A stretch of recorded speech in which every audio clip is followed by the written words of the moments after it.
Welcome to Not Milk Never Milk. Subscribe if you're lactose intolerant. You have admin access and backups ready, so begin now. Click the OneDrive cloud icon in the system tray, open Help in Settings, and select Pause Syncing to prevent changes. Next, choose Settings, open the Account tab, and click Unlink this PC.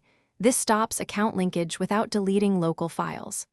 Once done, make sure files are safely stored locally. These first steps avoid accidental data loss and prepare the system for deeper disabling methods that require admin privileges. With unlinking complete, open Task Manager, go to Startup, find Microsoft OneDrive, and disable it so it won't launch.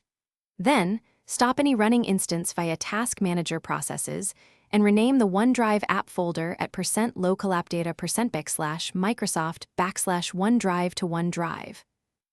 This prevents automatic updates and relaunches. If you need a broader solution, use Group Policy Editor for pro/education or registry edits to prevent OneDrive from starting. These enforce the change across users. Make sure to export registry keys before editing. Finish by uninstalling OneDrive through Settings apps if you prefer a clean removal, otherwise leave it disabled. Reboot the PC and confirm there's no cloud icon and no OneDrive processes in Task Manager. If something breaks, restore the OneDrive folder name you changed or undo registry/group policy edits. Run System File Checker or roll back to a restore point to recover system integrity.